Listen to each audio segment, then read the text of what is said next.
안녕하세요. 올 가을에 결혼을 앞두고 있던 20대 후반의 여성입니다.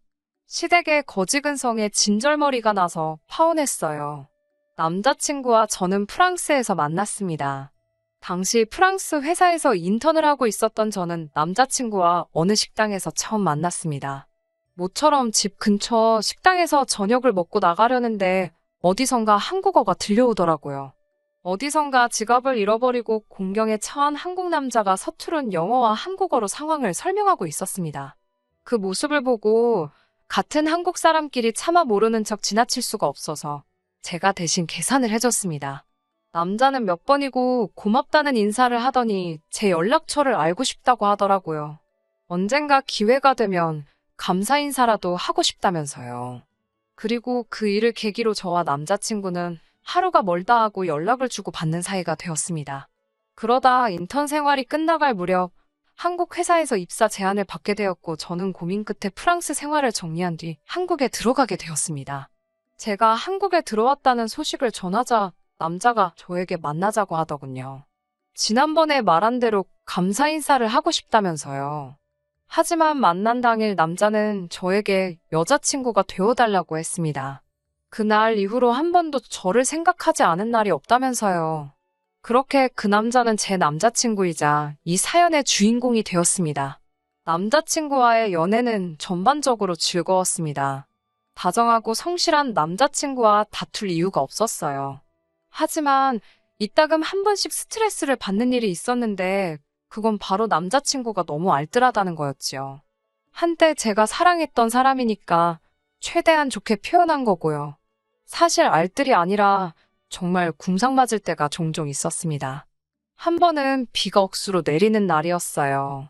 우산이 없다길래 회사 1층 편의점에서 사라니까 집에 있는데 사기 아깝다면서 기어이 그 비를 맞고 집에 가더라고요. 그리고 꼬박 이틀을 알았습니다. 남자친구는 매사 손익을 따질 때 오로지 숫자만 봤기 때문에 결과적으로 소위 손해보는 장사를 하기 일쑤였지요. 반면에 저는 돈을 써야 할 때는 써야 한다는 주의거든요. 그렇다고 해서 제가 절대 함부로 돈을 쓰는 사람은 아닙니다. 임대업을 하시는 부모님 밑에서 경제적으로 어려움 없이 자라기는 했지만 대학교를 입학한 이후로는 부모님이 독립심을 기르라며 등록금을 제외하곤 최소한의 것들만 지원해 주셨거든요. 대학 졸업 후에는 바로 직장 생활을 시작했고 그때부터 돈을 모아서 프랑스도 갈 수 있었던 거고요. 아무튼 왜 남자친구가 그런 성격을 갖게 되었는지는 사귄 지 6개월이 넘어갈 무렵 우연히 알게 되었습니다. 남자친구의 가족들이 원인이었지요. 남자친구의 부모님은 노후 준비가 전혀 되어 있지 않았거든요. 게다가 남자친구보다 3살 많은 형은 결혼까지 한 상황이었는데 제대로 된 직장이 없어서 실질적인 맞이 노릇은 남자친구가 하고 있었습니다. 그렇다 보니 경제적으로 늘 촉각을 곤두세우고 살 수밖에 없었던 거지요. 사귄 지 1년째 되던 날 남자친구가 정식으로 프로포즈를 해왔습니다. 솔직히 경제적인 문제가 조금 신경 쓰이긴 했지만 제가 좀 더 쓰면 된다고 단순하게 생각했던 게 지금 돌이켜보면 문제였던 것 같아요. 결혼 이야기가 본격적으로 나오면서 시댁에 인사를 가게 되었습니다. 시댁은 서울 외곽에 위치한 오래된 주택의 2층이었습니다. 그래도 서울에 이 정도 주택을 가지고 있으면 괜찮은 거 아닌가 생각하고 있는데 제 머릿속을 읽기라도 한 건지 남자친구가 전셋집이라고 말해주더군요. 방 2개의 작은 거실이 있는 평범한 가정집이었고 남자친구 방은 해가 잘 들지 않는 작은 방이었어요. 남자친구의 부모님은 제가 사간 과일을 보시더니 요새 과일값이 얼마나 비싼 줄 아냐면서 손이 해프다는 표현을 하셨습니다. 사간 손이 무한해지더군요. 고지원 남자친구 어머님께서는 제가 인사 오면서 소고기라도 사올 줄 알고 고기 반찬은 안 했다 하시면서 점심을 차려주셨어요. 김칫국에 계란 후라이 그리고 소세지가 놓여있더라고요. 대접까지 바란 건 아니지만 씁쓸한 기분이 들었습니다. 초등학생 때 친구 집에 가면 친구 어머니가 차려주던 밥상이 생각나더라고요. 기분이 그래서인지 이건 뭐 밥이 아니라 모래알을 씹는 것 같았습니다. 그로부터 3주 정도의 시간이 지났고 정식으로 상견례를 하게 되었습니다. 남자친구 식구 중 누구도 차가 없어서 이동이 어렵다고 하여 남자친구 동네에 있는 한정식 집으로 예약을 잡았습니다. 저희 친정에서는 같은 서울이어도 1시간이 넘게 걸리는 곳이었어요. 그럼에도 불구하고 12시가 약속 시간이었는데 남자친구 부모님은 12시 20분이 다 돼서야 오셨습니다. 게다가 남자친구 형네 부부도 왔습니다. 상견례 자리인 만큼 양가 어른들만 모시는 줄 알았는데 형님 부부의 애들까지 데리고 오셔서 적잖이 당황스럽더군요. 약간의 가벼운 이야기가 오가다가 저희 부모님께서 먼저 애들 살 집은 어떻게 하면 좋으시겠냐고 물어보셨습니다. 그러자 남자친구 어머니께서 요즘 젊은 사람들이 얼마나 똑똑하냐면서 둘이 상의해서 잘하겠지 않냐며 우리는 어른으로서 지켜봐 주기만 하면 될 것 같다고 하시더군요. 혼수나 예단 같은 것도 다 저희가 알아서 할 거라며 믿고 냅두자고 말씀하셨어요. 그때는 말씀 뒤에 숨겨진 뜻을 정확히 파악하지 못했습니다. 상견례가 끝나고 나오는데 남자친구 부모님도 형네 부부도 계산할 생각이 전혀 없어 보이더군요. 솔직히 양가 어른들만 모신 자리였으면 제가 계산하려고 했는데 남자친구 식구만 4사람이 더 온 상황이라 좀 어이가 없었습니다.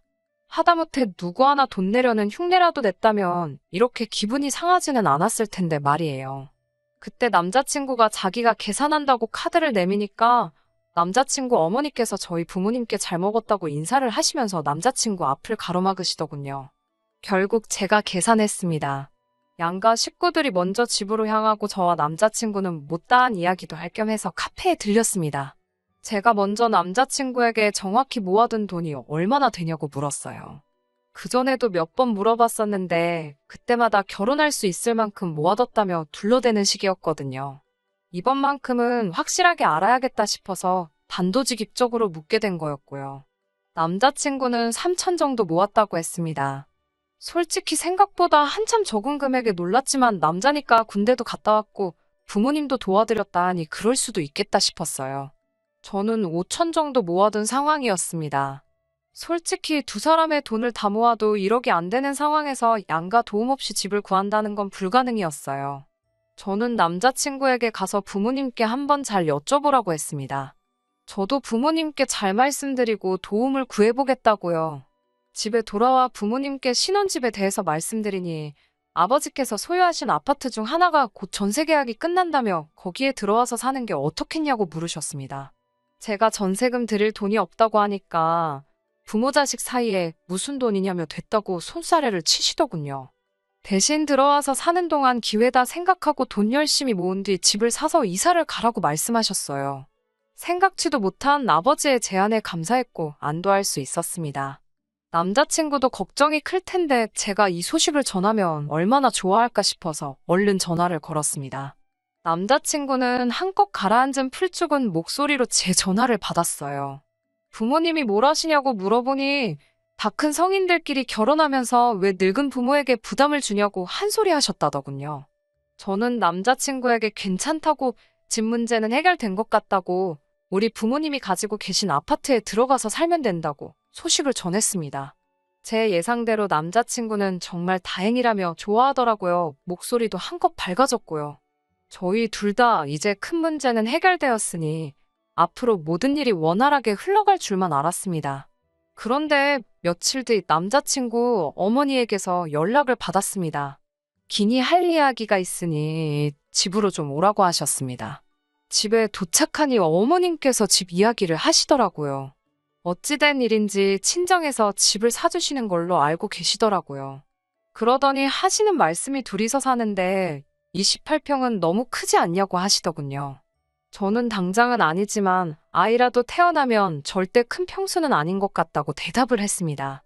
시어머니는 저를 잠깐 쳐다보시더니 아직 태어나지도 않은 애 때문에 뭐하러 낭비를 하냐면서 그 집 말고 다른 집이 좋을 것 같다고 하시더군요. 저는 어머님께 이 집은 제 마음대로 사고 팔고 할 수 있는 게 아니라고 저희 아버지께서 잠깐 살라고 허락을 해주신 것 뿐이라고 말씀을 드렸습니다. 그러자 어머님께서는 사주는 것도 아닌데 왜 당신 아들한테 그렇게 생색을 냈냐며 어이없다는 반응을 보이셨어요. 여기까지였다면 그래도 제가 파혼까지는 생각하지 않았을 거예요. 어머님 입장에서도 며느리가 집을 사들고 오는 줄 알았는데 그게 아니라 잠깐 빌려 사는 거라고 하니 김이 샜을 수도 있다고 생각해요. 하지만 어머님의 상상력은 제가 생각했던 것보다 훨씬 어이없고 황당하기 짝이 없었습니다. 며칠 뒤 다시 어머님께서 집으로 오라고 호출을 해오셨습니다. 그러더니 또 집 이야기를 꺼내시더라고요. 곰곰이 생각을 해봤는데 묘수가 떠올랐다며 한번 들어보래요. 남자친구 형네 부부가 지금 사는 집이 전세보증금이 1억 2천인데 그 돈을 빼서 저희 부모님이 가지고 계신, 그러니까 저희를 살게 해주신다는 집에 전세로 들어가서 살겠대요. 그러면 이제 저희 부모님이 1억 2천이 생기지 않냐? 그 1억 2천으로 저희 집을 하나 사주시면 되는 거 아니냐고요. 세상에 시세고 뭐고 다 무시하고 제멋대로 난리가 났더군요. 얼마나 어이가 없던지 웃음이 날 지경이었습니다. 저는 혹시나 시어머니가 시세를 전혀 모르시는 건가 싶어서 하나씩 천천히 설명을 해드렸어요. 일단 저희 아버지가 저희 살라고 한 집은 전세보증금이 기본 3억이 넘고 1억 2천으로는 가당치도 않다고요. 그리고 왜 멀쩡히 잘 살던 집 보증금을 빼서 저희 살 집으로 오신다는 거냐고 물으니 형네 부부는 애까지 가족이 넷인데 18평에 살고 저희는 고작 2명인데 28평에 사는 건 불공평하다는 거예요. 황당했지만 남자친구 어머니랑 왈가왈부도 하기 싫어서 가만히 듣고만 있었습니다. 그러자 어머님은 마치 당신이 엄청 논리적이라서 제가 대꾸를 못하고 있다고 생각하셨는지 양쪽 어깨에 힘이 한껏 들어간 눈치였어요. 저는 뒤이어 그리고 저희 부모님이 받으신 그 전세보증금이라는 1억 2천으로 어떻게 저희한테 아파트를 사주실 수 있겠냐고, 그런 아파트가 있으면 형네 부부가 사면 되겠다고 따졌습니다. 그러자 어머님은 갑갑하다는 듯 절 쳐다보시고는 저더러 요새 1억 2천짜리 없는 걸 누가 모르냐며 저희 부모님이 돈이 많으니까 좀 더 보태주시면 되는 거 아니냐고 그러시더군요. 결혼하면 한 가족 되는 거고 그러면 서로서로 돕고 살아야 되는 거 아니냐고요. 그래서 제가 그러다 형님네 부부가 나간다고 하면 저희 부모님은 무슨 돈으로 전세보증금을 빼드리냐고 하니까 걱정 말랍니다. 형네 부부가 설마 그런 걸로 사돈 어른을 고소하겠냐고요. 그러면서 대신 저희 부모님이 사주시는 집은 반드시 공동명의로 하라고 하시더군요. 도대체 무엇이 어머님을 이토록 착각하게 만든 건지 알 수는 없었지만 더 이상 이야기를 들어드리는 것만으로도 헛된 희망을 드리는 행위가 되는 것 같아서 일단 남자친구와 이야기를 해보겠다며 자리에서 일어났습니다. 이튿날 남자친구를 만나 어머님이 하셨던 이야기를 토시 하나 빼먹지 않고 전달했습니다. 남자친구가 경악을 금치 못하더라고요. 자기는 저희 아버지가 집을 도와주신다고만 표현했지 사주신다 어쩌신다 그런 말은 하지도 않았다면서요. 저는 속으로 그래도 남자친구는 제정신이라 다행이라고 생각했습니다. 그런데 남자친구가 조심스레 그런데 어머니 말씀도 아예 말이 안 되는 건 아니지 않냐고 슬며시 물어보는 거예요. 1억 2천으로 두 가정이 행복해질 수 있다나요? 한심하고 어이가 없어서 뭐라고 대꾸할 힘도 안 나더군요. 제가 한참을 말없이 앉아있으니 남자친구가 왜 그러냐며 무슨 말이라도 해보라고 저를 재촉하더군요. 당시 제 머릿속은 헤어지자는 소리를 어떻게 꺼낼지 생각하느라 분주했습니다. 결국 저는 고심 끝에 그 어떤 미사여구도 더하지 않고 담담한 목소리로 이 결혼은 안 하는 게 좋을 것 같다고 했습니다. 남자친구는 갑자기 왜 그러냐며 그냥 제안을 해본 거라고 싫으면 안 해도 된다면서 상황을 수습하려고 들었지만 제 귀에는 하나도 들어오지 않았어요. 집에 돌아와 이불 뒤집어 쓰고 누워있으니 어머니가 무슨 일이냐고 물으시더군요. 저는 남자친구 어머니가 한 이야기를 또 다시 전달했고 어머니는 살다 그렇게 멍청한 이야기는 처음 듣는다며 시골리기 전에 그래도 알아서 다행이라고 이혼보다는 파혼이 낫다며 잘 생각했다고 하셨습니다. 고지원 남자친구에게선 계속해서 전화가 걸려왔고 저희 어머니가 저 대신 전화를 받으셨어요. 남자친구는 저에게 사과하고 싶다며 한 번만 만나게 해달라고 저희 어머니께 허락을 구하고 있었습니다. 어머니가 어떻게 하고 싶냐고 물으셔서 마지막으로 한번 만나고 오겠다고 했어요. 그래도 결혼 이야기가 나올 만큼 사랑했던 사람인데 좋게 마무리하고 싶더라고요. 남자친구와 평소에 자주 가던 카페에서 만나게 되었습니다. 그런데 카페에 도착하니 남자친구 옆에 어머니도 와 계시더라고요. 형네 부부까지요. 이 가족들은 왜 매번 이렇게 다 같이 붙어 다니나 한숨이 나오더군요. 남자친구는 다들 저도 보고 싶어하고 이야기도 하고 싶어해서 데리고 나왔다면서 제 눈치를 살폈습니다. 형네 부부는 그 와중에 무슨 빙수를 주문해서는 다른 테이블로 이동을 하더라고요. 어머님께서는 저를 보더니 늙은이를 여기까지 오게 해야 했냐며 참 못됐다는 식으로 말씀하셨습니다. 그러더니 형네 부부를 가리키며 쟤들은 돈이 없어서 빙수 같은 것도 누가 사주기나 해야 먹지먹도 못한다고 지질이 궁상 같은 이야기를 늘어놓으시더군요. 그러더니 제 손을 잡으시면서 너네 집은 돈이 많다면서 모르는 사람도 돕고 사는 마당에 왜 가족들 사람한테 인색하게 구냐고 사람 좋은 총말씀을 이어나가시더군요. 하지만 제 마음은 이미 확실히 정해진 상태였기 때문에 죄송하지만 그렇게는 못해드린다고 딱 선을 그었어요. 그러자 어머님께서 진짜 욕심도 사납다면서 가족들 다 고생하는데 너만 배부르고 등 따시게 살고 싶은 거냐고 하시더군요. 남자친구는 그런 어머님 곁에서 제대로 한마디 말도 못하고 저더러 참으라는 식으로 눈짓만 해대고 테이블 아래로 제 발을 툭툭 치고 그런 식으로 신호를 보냈습니다. 그때 제 결정에 확신을 가졌지요. 이 인간하고 결혼하면 망하는 건 시간 문제라는 걸요. 저는 남자친구 어머님께 일단 댁이 가난하고 돈이 없는 건 저와는 아무런 상관이 없다고요. 제가 어머님이라면 여자 쪽에서 이렇게까지 해준다는데 고맙다고 넙죽 절은 못할지라도 고마운 마음은 가질 것 같은데 정말 염치가 없으신 것 같다고 했습니다. 저는 이 결혼할 생각 없으니까 제대로 굴러가지도 않는 머리 적당히 쓰시라고요. 그러자 남자친구가 저더러 말이 좀 심한 거 아니냐며 어머님 딴에는 어떻게든 아들 둘 다 최대한 좋은 방향으로 풀리게 해보려고 노력을 하신 건데 그걸 그렇게 삐딱하게 알아듣냐고 나서더군요. 저는 남편에게 등신 같은 게 돈도 하나 없으면서 누가 이 집구석에 시집 올지 불쌍하다고 받아쳤습니다. 평생 이렇게 지질이 궁상 떨면서 잘 살아보라고도 한마디 해줬네요. 남자친구가 순간 절 때리려는 거였는지 손을 올리길래 나한테 손대면 니네 엄마한테 그대로 돌려줄 거라고 소리를 질렀습니다. 너무 화가 나서 눈치를 못 채고 있었는데 돌아보니 카페에 있던 많은 사람들이 저희를 보고 있었어요. 저는 부끄러운 동시에 솔직히 해냈다라는 기분도 들더군요. 하고 싶었던 말을 다 토해내고 나니 속이 후련한 게 희열 같은 것도 느껴졌습니다. 솔직히 저희 집이 재벌도 아니고 정말 부모님께서 집을 사주신다고 한 것도 아닌데 일이 이 지경이 되어서 속도 상하고 어이도 없고 마음이 복잡합니다. 하지만 평생을 같이 살아갈 사람이기에 정서적인 부분도 경제적인 부분도 전부 다 중요한 것 같아요. 집안 형편 차이 나는 게 뭐가 그리 대수겠냐 생각했는데 저희 집이 무슨 자선 사업하는 곳도 아니고 거지근성으로 똘똘 뭉친 집구석에 질질 끌려다닐 바에야 이렇게 단칼에 잘라내버린 게 정말 잘한 일이라고 생각이 되네요. 거지 같은 집구석 아들 2명 집해줄 새며느리 찾으셔서 전 남자친구건 어머님이건 전부 행복하게 잘 살았으면 좋겠네요. 단지 저한테만 다시 들러붙지만 안아줬으면 해요. 다시 애걸복걸해도 받아줄 생각은 없지만 말이지요. 끝까지 들어주셔서 감사합니다. 오늘의 사연은 여기까지입니다.